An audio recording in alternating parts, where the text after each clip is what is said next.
The life of 74-year-old British filmmaker Richard Foster came to a shocking and tragic end on Tuesday.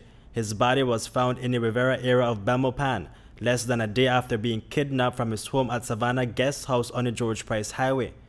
Foster's body was found by a resident of the area who told News 5 that the corpse was seen dumped near the creek. According to the eyewitness, Foster was without a shirt. He was wearing a pair of pants only. That unnamed individual says that he observed Foster's body with several stab wounds. This was confirmed by an official police report, which also stated that injuries to Foster's head were also observed. Foster was kidnapped from his home sometime between Monday night and Tuesday morning. His Toyota Hilux pickup was recovered in the Mahogany Heights community in a bushy area near a water reservoir. Inside the vehicle, investigators found blood. One of the last persons to see Foster alive is Javier Molina. He is the president of the Belize Audiovisual Association. He worked closely with the Fosters. In fact, he was with them last week. It was Carol who called Molina to share the terrible news. When I first got the news, it was a text message, a message from Miss Carol, and I knew she was away seeking medical attention. And the text message was basically, Javier, do you know that Richard is missing and that they robbed our house? And I was shocked. I mean, they've been living in that location for so many years, and I thought it was peaceful. I'm sure they thought it was safe there, and I was just seriously shocked. And that shock is being felt across the conservation and film industry communities. Richard Foster was living alone for a few days. His wife, Carol, had recently left the country.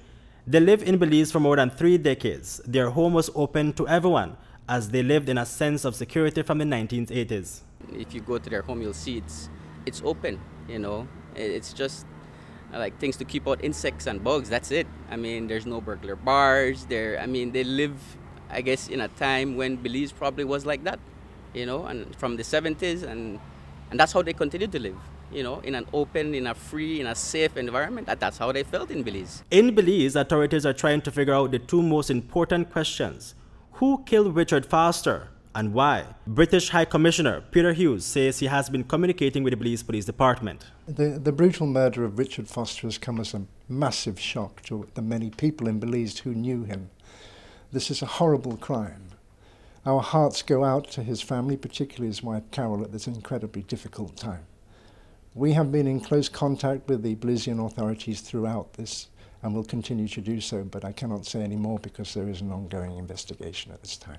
At this time, there are more speculations than solid facts. One strong speculation is that the Fosters were under surveillance. I have a feeling that they probably were watching them. I mean, to do something like this, they had to at least have an idea that, these people were somewhat vulnerable.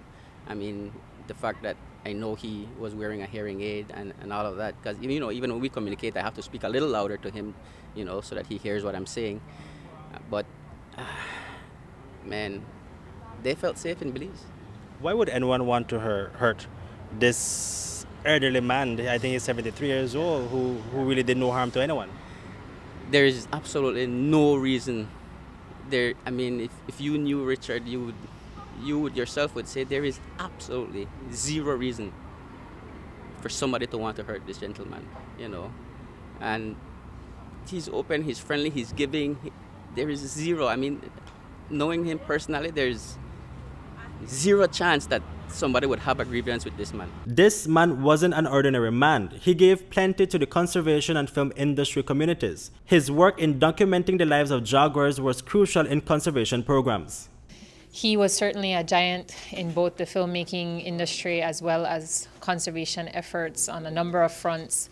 And I certainly think that Belize is a little bit of a darker place now that we've lost the light, that his light has been snuffed out. And I really, it's hard to imagine him having been treated this way.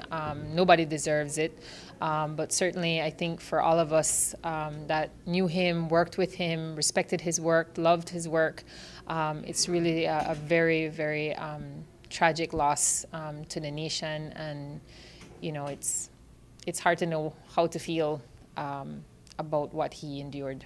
I'm really sad that something like this has happened to such good people, They're so nice. They give of themselves freely, and for something like this to happen to people like this, man, it's shocking, saddening, maddening, and on a whole, it's a huge loss for the film industry in Belize, people who are in this particular industry, and Belize on a whole. Richard, as most people know, is probably the finest, the greatest wildlife photographer that lived in Belize. But more than that, he was just a really good person. He helped people all the time. He was not afraid to give out information and to teach people about photography.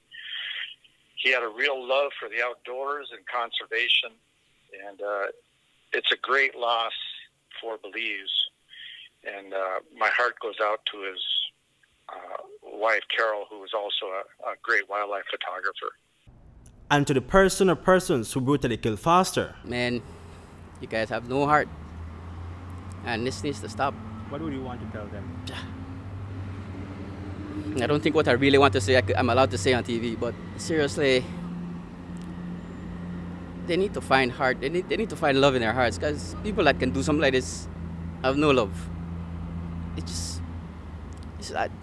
Reporting for News 5, Hipolito Novelo.